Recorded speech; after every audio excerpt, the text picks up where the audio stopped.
Thank you, everybody, watching the Matt Black Show once again. And now we actually have the Halloween edition of the Matt Black Show.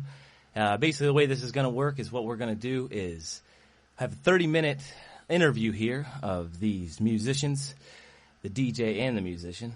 And then after 30 minutes, what we're going to do is play a live set for you to hear and jam out. So I hope a lot of you people out there are having Halloween parties and play my show during it, and we will not disappoint you. It'll be definitely wild and crazy and entertaining for you.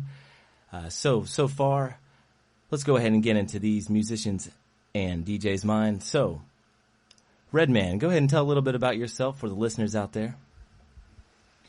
Well, I'm DJ Reddman. I live over in Sandy Springs. Been DJing about 4 years. Even though the running joke is that I did teach Jesus how to love fidget music. And I'm just really glad to be here. That's cool. What about like where you grew up and stuff like that? I grew up in West Texas. I've lived kind of all over. Yeah. Every place from Louisiana to California. I did 8 years in the U.S. military, in the Navy, and traveled all over the Southeast Asia, and got to see different girl in different port. And I moved here to Atlanta. I really love it here. I'll probably never leave. Okay. Yeah. That's cool. The Cazzy the Alien. Yeah. Go ahead and tell the listeners out there a little bit about yourself. What you play, Cazzy. where you grew up. Cazzy, yeah, that's right. They call me Cazzy the Alien Blues Dude. Where I grew up. Yeah. Let me see. I grew up in Brooklyn. Oh, okay. That's where I started. And then from there, I went out to outer space, pretty much. And what was the other question? Just basically like, what kind of music do you play? Do you just jam out on the guitar? I actually started like Reddman DJing way back in the 70s, DJing in New York. Doing vinyl, and like I was telling them before, that I remember seeing Madonna come into the club with cassette tape, the Borderline, trying to get the DJs and my buddies to play it, and that was way back then. I remember when they had the first rap record. That was with International Disco Corporation. You get free records when you have a letterhead from club owner. Oh, cool. And they would send us albums, and I remember getting, Sugar Hill Gang, Rapper's Delight, and in brown wrapper. And we, was playing that and playing the Tramps and Donna Summer and all that. And of course, when I put the rap record on, the club went crazy. Yeah. And after that, then one day, I heard Jimi Hendrix, on guitar. He jams out on his solos, yeah. And I started jamming guitar. Okay. And then I ended up doing rock band, singing in a rock band and jamming in a rock band, a Jimi Hendrix cover band called Noise or Us. Are you in a band now? No. I just been jamming guitar lately with DJs. Okay.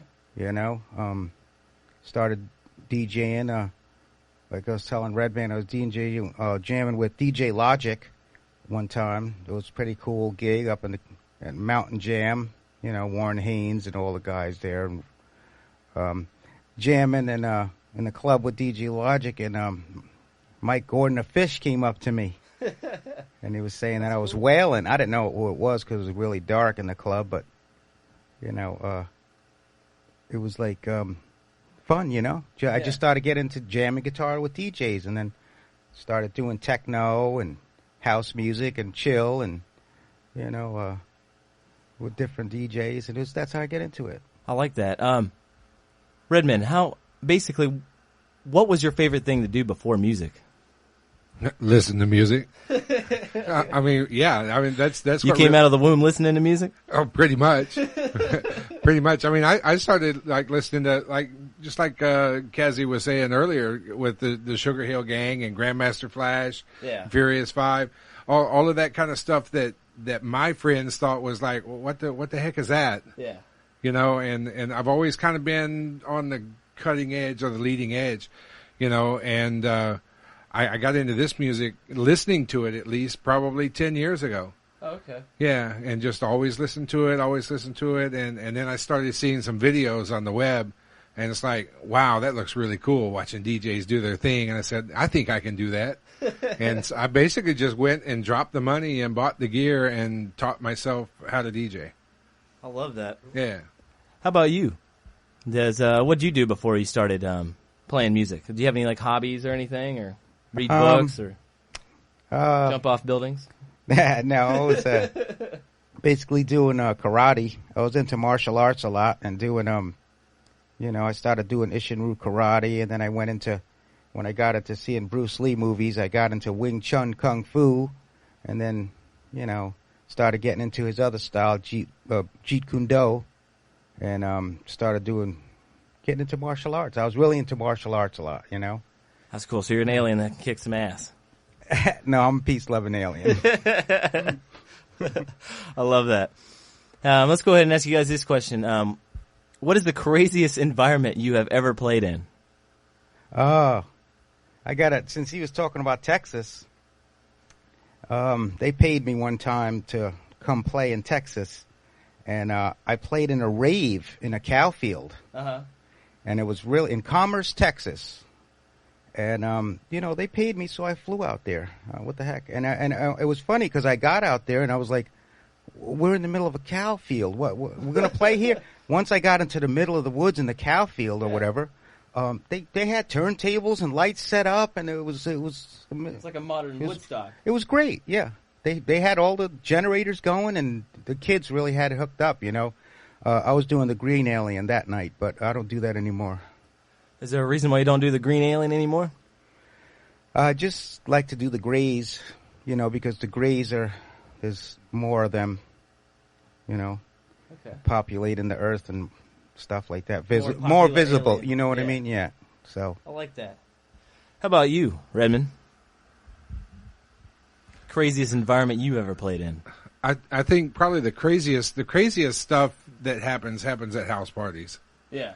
Yeah, because, you're going to have people there that your inhibitions are down, you're with a group of friends, you can get away with a lot of stuff that you can't get away with necessarily in a club or other venue. A lot of nudity going on. I ain't mentioning no names, but, probably house parties is where it's at as far as the craziness goes. That's cool. I do enjoy that. It's, I think one of the craziest places I've ever played at was probably like the other last DJ that was on here was probably a swingers party, but everybody knows what goes on there. So let's go ahead and shoot to this question: the positive aspects of today and the negative. Let's go ahead and shoot with the positive. Cazzy the alien. Cazzy. I got to get that right. I'm going to get pimp slapped in a little bit. Snazzy, jazzy, it's all the same. You know what I mean? Yeah. His piece will turn to a slap across the face if I keep. No. Never. No. He's so you're really saying nice. the positive and negative side? The positive side. Since you play guitar and you know a little bit about DJs, what's your positive aspect of today's generation? What do you think about that? I think the positive thing is, I'd have to say, is the internet, because that really opened up things for people to collaborate. Like I've collaborated with people from the UK, from Brazil, different countries that would never talk to each other. And it's really a great thing to open up different nationalities. You have the translators on the computer, so you don't have to talk the same language, but yet you still talk the same language. Once they translate it, you notice that we're all talking peace, love, and having a good time and relaxing, I do enjoy that. How about you, Reddman? I guess I'd probably have to say the new kids that are coming into the scene. Yeah. I like the attitude and the camaraderie that they tend to have. Now you're going to have the types that are going to just want to go to the party and get messed up. Yeah. But for those kids that come that are saying, "Oh wow, hey, this is something new, this is something cool. Let me go check this out," and then they start coming back. Yeah. It's when you start to see them at that second and that third and that fourth party that kind of gives you some hope for, you know, the new generation, because this type of music that I particularly play, and a lot of the other DJs, even like yourself, once the scene gets a little older, they kind of drift away and they go away. If you don't always have that new influx of people, the scene will die. The scene will die. Yes. So I always bring in new ears and new people into the scene. That's what I'm really all about.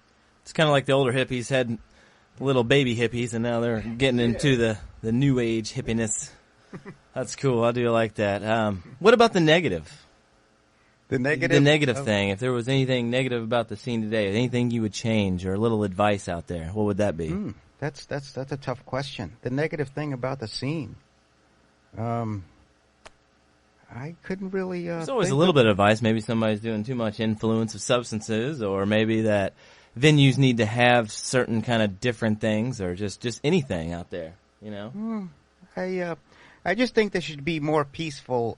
Just be not so like, you know. Serious? I've gone to a house party or something like a club where they've had, you know, techno and rap together, and there ended up being a problem because they would disagree with each other and everything. And, you know, I play guitar with rap artists, and I play guitar with techno artists. I play, you know, and it's better if they just gave each other their hour or whatever and get together and get along, you know? Don't just because you do different music doesn't mean you have to disagree. Yeah. Appreciate, collaborate. That's true. How about you? Oh, I think, I mean, I try to stay away from negativity as much as I can. I want to be positive about this scene. I want to be positive about this music. Probably the negative thing that I see that's going on right now is all of the infighting among the promoters. I think the DJs pretty much all get along. You know, we don't play the same style of music, but I give you your space, you give me mine, and we don't diss each other. You know. Do you mind if I had this? It's kind of like that. You know, it's kind of almost a problem with DJs, too. It's like everybody is so worried about being big and being the top notch, and I'm the coolest this, I'm the coolest that, instead of just doing what you love. It doesn't matter about the other person, right? Yeah, exactly. Yeah. Exactly. If I think if all of us would just remember that it's about the music. Yeah. It's about the music. You know? Might as well just enjoy what and the music is still going to be here after we're long gone, and other people are going to be doing it. So just enjoy your time. Yeah. That's cool. That is what this show is all about. Just remember that. It's saying what you think and play it loud. So let's go ahead and throw this out there. Either one of you are welcome to answer this. Being a DJ or a guitar player, musician, what have you, when you create a set or a song, what comes into play? Physical memories or mental memories, or just sounds good? Go with it. Well, I have to say that sometimes the chords will come out first. Okay. The chords and the music will come to me first, and then afterwards I'll write the words. And other times I'll have the lyrics first, Okay. and then I'll have to search for the music afterwards and add it on. You know, it depends how the feeling goes. You know. I pretty much play whatever feels good. Okay. So you don't make like a pre-made set if somebody says come out and throw a party and. I've done that. Yeah. I try not to do it. Yeah. Feel for feeling. Yeah, it's all about the feeling, and it's got to have a good groove. If I'm not wanting to dance to it, I don't even want to play it because other people aren't going to want to dance to it. Yeah, true. You know. True. Yeah. Have any of you guys been in tours or played out of the country or anything? Well, actually, I was touring with a deaf drummer. Wow.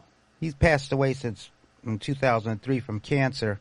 His name was Sean Dale Barnett, and he was actually living with Lane Staley of Alice in Chains for a while, and many stories he told me about that, which I won't bore you with now. But I was touring with him. It just so happened through the internet. I met him, and he said, "What's this aliens junk? What's this about?" And I was like, what's this deaf drummer stuff? And he goes, "Well, I'm coming to Orlando, and come on, let's jam together." And I go, "Okay." And we ended up touring. I toured with him for a year, and so that was one for me, I guess. Yeah. William, Reddman, go for it. What was the question? I got so interested in the story, I got lost there. Any tours? Some of the places that you played at. You ever been overseas? Well, no, I've never played overseas. I've been overseas. Yeah. But no, I mean, I've played. I mean, obviously here in Atlanta, and What places overseas have you been? oh wow, Thailand, Korea, Japan, Hong Kong. Okay, cool. Saudi Arabia, Wow.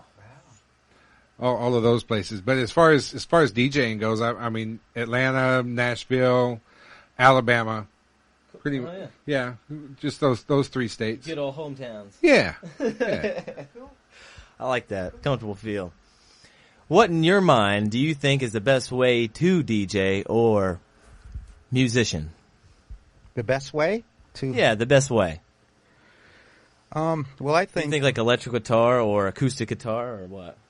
Well, I jam both acoustic and electric, but I usually, like when I'm jamming, like with DJs, for instance, I try to not drown the DJ out and be louder than the DJ, and it works the same thing with the bands. You know, to be like that, yeah. check your levels, you know, and try to be the, not above anyone else on the level. You know what I mean? Unless you're like a Jimi Hendrix, then you're going to be flashy and putting the guitar on fire. Yeah. But that's a different thing, you know. When I done Jimi Hendrix stuff, you get loud, you know. Uh-huh. But usually it's just trying to balance out and be on even keel with everybody else, you know. That's cool. Not drown anybody out, I think. How about you there, Redman? Best way to DJ, just do your thing and play the music that you love. What about you though? Since we're talking to a DJ here, do you like the vinyl, the wax, Ableton, or what? CDJs. I mean, I've always done CDJs. You know, like I was telling you guys earlier, I kind of came into the scene and the whole DJing thing when CDJs were really becoming popular. Yeah, it's a new and thing. And you know, and I kind of tossed around. Well, do I want to really learn vinyl? And it just kind of occurred to me that, well, okay, it seems like that CDs are the way of the future. Vinyl is still very cool. I love to watch people spin vinyl. Yeah. But, you know, if I'm going to drop $3,000 on gear, I want to do it one time and be done. I don't want to start with something and build up. Yeah. Yeah, and then, CDJs will always have that, will always be there. So, I don't see them going away anytime soon. What, if you guys had all the money in the world, basically, what would be your equipment you would choose? What would be the most expensive equipment out there that you would go to a store and buy for yourself? What do you think is the best stuff out there? Well, I mean, obviously they have the Pioneer CDJ 2000s out now. Yeah, I probably have a set of those. I would probably keep with the 800 mixer. That's what the last guy said. Yeah, that's what the last guy said. He said his rain mixer and his tables. That's what he likes. So yeah. That's well, when I was DJing, I used to have the old time stuff. I was doing vinyl, so I used to do Techniques turntables and Newmark and all that, and I was. Stuff. But I mean, when it comes to guitars, I mean, I would do PRS, Paul Reed Smith, something like that, and Fenders. I like Fender Stratocaster, stuff like that, and basic stuff. I mean, when it comes to amplifiers, I just have a good old 100-watt Jimmy Stack Marshall. Yeah. That's good enough for me. I like that. That's cool. Let me go ahead and keep that mic there. Since when did you start doing this the alien thing? I mean, is this tell a little bit about that. That did you just grow up into that? No, that actually happened one time when I was up in the Catskill Mountains, and I saw a UFO one night. It was coming from my friend's house, and I saw a UFO, and I hadn't been drinking or anything, or imbibing, and I just was flicking the headlights on and off because there was so many deer up in the Ellenville Mountains, upstate New York. They're all over the road, and as I came around the mountain, there was a UFO there, and I flicked the lights right on them. My brights right on them. So they returned the favor and blinded me, and I was like, I had to stop the car, and I got out of the car, and then the UFO stopped right there in midair and completely illuminated, and I could see the brushed aluminum of it like a pot or a pan, and then it disappeared, and then it reappeared like a mile down the road in the valley there, and I was still standing outside my car, and I was like, what the heck is this? And then it just went straight up, and disappeared. You know? And then after that, I started playing guitar and doing the Alien. After that. That's really cool. I do. I believe in everything out there. I don't believe that there's just, there's always something else out there. We're not the only planet with an organism living, so I do believe in that. That's cool. How'd you get the name Reddman? Just use the derivative of my last name, Redden, and just put man at the end. I mean, it's pretty simple. That's kind of where it came from. I like that. Let's go ahead and do a little bit of the crazy questions. For some of you people out there who don't know what this is just off the wall crazy questions. Anybody out there is welcome to throw in on the chat. As I see some people here watching, and just off the wall questions, and just anything really odd. So let's go ahead and throw this one in there that I like to do pretty much every show, but it always gets a little weirder every time. So let's say this. Let's say that you basically got married and just some crazy wild person out there, who knows who it is, might not be the person you're with now or later, I don't even know. It's nobody's business. But figure of speech that you actually won millions and millions of dollars. And now, basically, that girl that you're with sued you for everything that you have. Yep, you have nothing left except for $5. You found an old pair of pants from a wash from a long time ago. But unfortunately, you're stuck now underneath a bridge with a little guy named Bob. And Bob's just there chilling with you. You're just hanging out, you're just hating on yourself. But do you hate on yourself and just hang out there with Bob, or you might be able to find a turntable or a guitar? Let's say that you had just a turntable and a guitar sitting there by your side. What would you do since you have nothing left but $5 and one piece of equipment? What would you do at this point? I'd probably put Bob to work trying to find me some kind of gig to play. I mean, that's the only thing. What else are you going to do? I mean, even if you hawk the stuff, you're not going to get much for it. You might get another $15, and then what? Somebody said prostitute Bob, make some money, but... If you're under the bridge with Bob? Yeah. Right away when you say under the bridge, I think of Kurt Cobain in Seattle. There you go.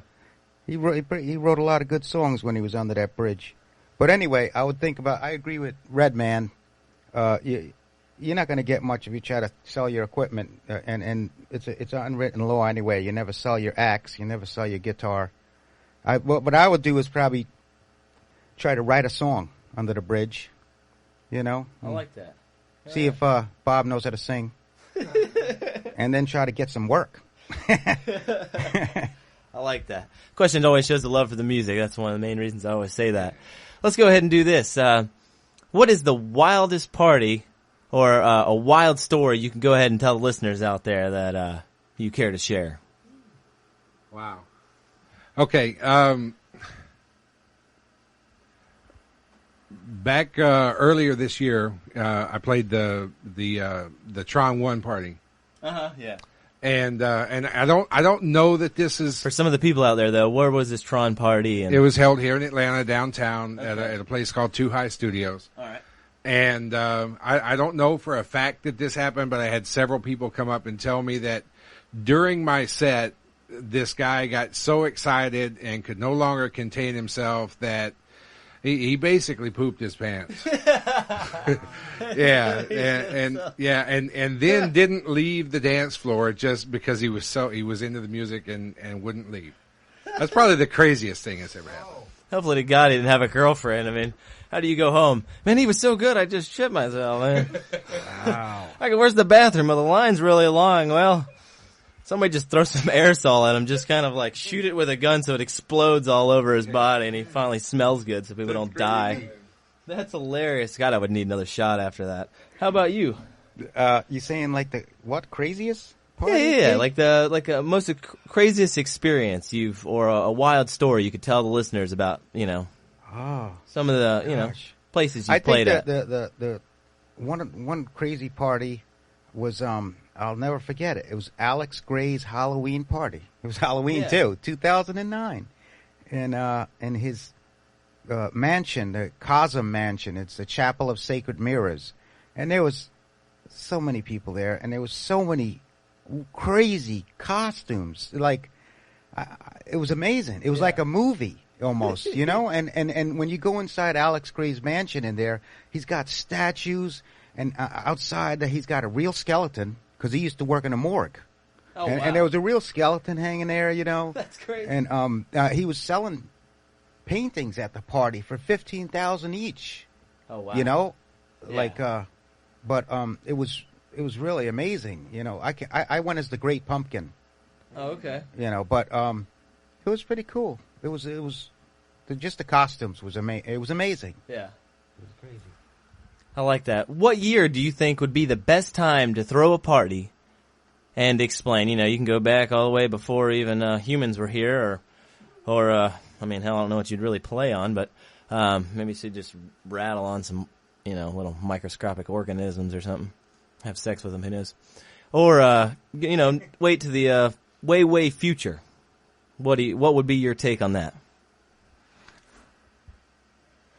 My first love was house music. When I first started to play, I played house and trance. Okay. And I was always, in love with these guys, Frankie Bones, Frankie Knuckles, the old school guys, Derek May, Derek Carter. I think probably back in the 80s, even though we'd all be spinning on wax, I'm fine with that. See, like the 80s. Yeah. Yeah. That's cool. How about you? Before we shut it down and flip it around for the, hope everybody's ready for that. If I was going to go to a party, I'd have to say I'd want to go to Woodstock, 1969. Yeah. Because I think that was the best party they ever had. And obviously you'd probably play in guitar, right? Yeah, if I could get up there. But am I doing that? Yeah, I think that was like an amazing party. 1 million or something people, probably more, in 3 days, and totally peaceful and loving. And they tried many times since that day to do concerts, like that, but they can't. Yeah. But it's good that they try, Yeah, the damn government always stopping us from our freedom, even though they say America is still free. Well, somewhat. We'll see. We'll see how the future goes, We might all have, like, little shackles and stuff around our ankles, and they'll tell us exactly where we are with a little GPS signal. How free is that? How ridiculous. But right now we're going to go ahead and shut it down and flip it around, so hope everybody enjoyed the interview here. Any more questions and comments, go ahead and throw them in there. I mean, we'll answer them as we keep going on here. The mics will pretty much be turned off during the DJ session and the jam out on the guitar as your ears will tweak. But there you go. Enjoy. And thank you everybody watching the Matt Black Show. So you have a 1 hour set and then a 10-minute conclusion after that. And there you go. Cool. Alrighty. No, keep it on. Just clip it up there. Yeah. Keep it on and clip it up there. Alright, keep it. Here we go. What we need to do, we got 2 minutes here.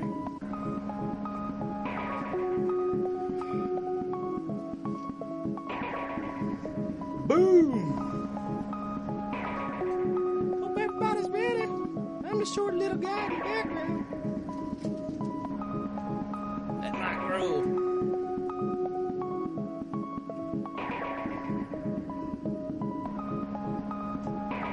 Make sure you turn it up. Just don't blow your speakers. That's not my fault.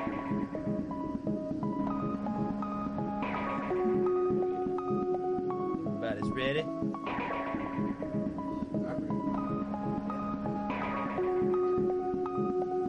9 to 7 seconds.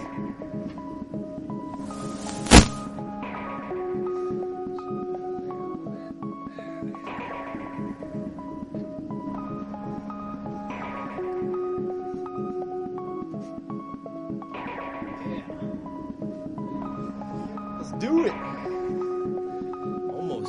Almost time here. Almost time. Some blazers all up in there. This is 48 seconds. 48 seconds. Hopefully, got some drunk people out there. Somebody jamming. Wacky people. All you people on